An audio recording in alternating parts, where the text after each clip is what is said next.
You might not have heard of the Exit from Brexit campaign, but it's a new initiative calling on all Europeans who believe that the EU can only be a true European Union with Britain as a member. Now, joining me is Hans-Olaf Henkel, who is one of the initiators for this campaign. Hans, just give us a description. What is this initiative actually about? What's it trying to achieve?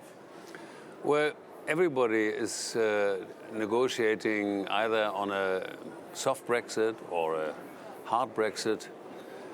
And everybody I meet regrets the departure of Britain, but nobody has the idea to come up with a proposal to avoid it.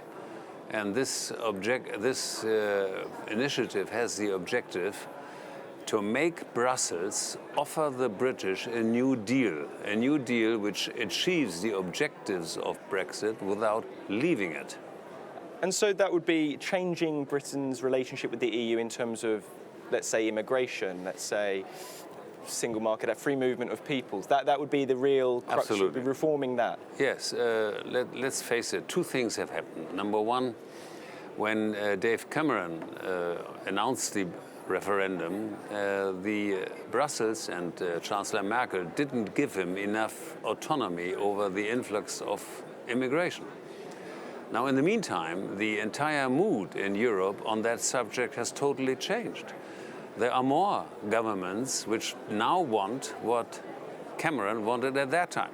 And even the German government has totally changed its immigration policy. So, I mean, getting to a position where the UK would actually reverse the decision for Brexit because of this new reformed relationship with the EU, what do you envisage that looking like? Who are you speaking to on the UK front who are recommending you ideas as to how the political mood could change in the UK to achieve this? Well, we announced this initiative in Berlin in a major press conference together with some very important German business people. Amongst them were three previous presidents of the German Federation of Industries, which is the equivalent of the British CBI. And yesterday I was in London. I met, amongst other people, Brexit Minister David Davis and so on. What did he say? What was his response to your... Well, of course, he is committed to Brexit. He realizes that. But I think he also realizes that this initiative, even if it isn't successful, is playing into his hands because it basically blames Europe for Brexit. And our initiative doesn't address really London. Our initiative addresses Brussels and the headquarters of the other countries in Europe. In terms of the aim of this initiative, though, which is fundamentally to reverse the decision of Brexit, did you feel that there was any, openness from the Brexit Secretary about actually the concept of reversing Brexit by changing the relationship with the EU?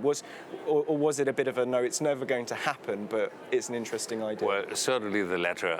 We are all very realistic people. We are all coming from business, and we have absolutely no illusions. Berlin will say, and has already said, whoa, wait a minute, that's the responsibility of Barnier here in Brussels. And Brussels will say, oh, wait a minute, now the next move is London, and London says Brexit is Brexit. But it is wrong, because I haven't met one person in Germany which likes Britain leaving the European Union. And I also know that still a large part of the British population doesn't like it. And just imagine, one would offer the British the deal they always wanted without having to leave. Then we have a new ballgame. And the instrument for that in terms of the UK side, you'd see that as a new reformed deal would be proposed to the UK government, and the UK government would then take that to the people in the form of a second referendum saying this is the new relationship we could have, or we could go through a Brexit. That would be really the optimum circumstance. Yes, right now you seem to be only looking at two alternatives, no deal or a good deal, or maybe a bad deal. But I am in favor of the opposite. I am in favor of that London and Brussels both admit they made mistakes. And they did make mistakes. Brussels ignored totally the British priorities. And I always say that Britain joined a football club and Brussels changed the rules and now says, let's play golf. So I understand the British frustration with Brussels and the reason for the Brexit. Well, let's pick up on that frustration with Brussels. Obviously, this is Michel Barnier's job to negotiate on behalf of the EU. In terms of the way the EU negotiators, the EU side, has been in terms of the UK press, particularly over the issue of sufficient progress and not giving any more to the UK despite perhaps concessions coming through on the UK side, EU seems to be playing hardball in terms of these negotiations, or at least the perceptions there. Do you think the EU is being slightly reckless in a way, in terms of they're really forcing the UK out the door by really causing a bit of bad faith in the negotiations? Absolutely, and I have many speeches, two of them right here in this parliament, blasted Mr. Barnier for his approach. I'll give you two examples. He insists that Britain comes up with a solution to the border between Northern Ireland and Ireland.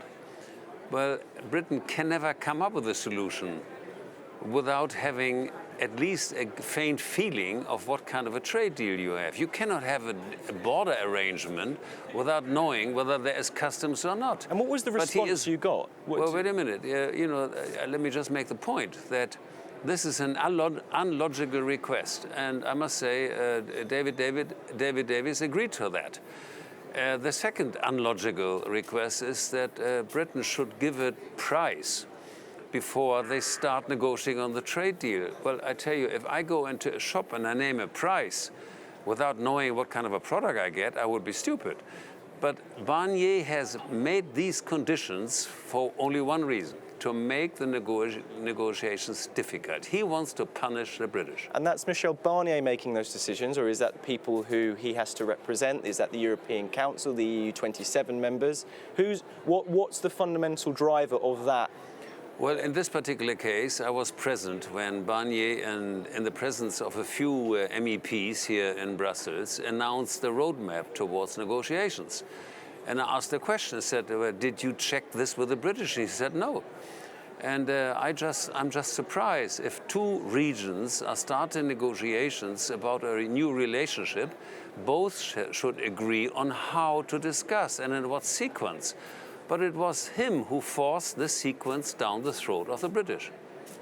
Okay, let's just talk about the timeline of your initiative. Are you have you got regular meetings penned in with the Brexit Secretary, David Davis, or politicians, government figures in London? I mean, what's the sort of Not timeline? really. Well, this initiative is directed against Brussels. And the first move must be done by the European Union. I have just half an hour signed on behalf of the initiators a letter to all 28 heads of state, respectively government of the European Union, and asked them to lean on Brussels to give the British a new deal. And by the way, this would be a deal more governments in Europe ever wanted themselves. It's not only Hungary and Poland who want own control of immigration. It is more and more other countries. So it is a deal for Britain and the European Union.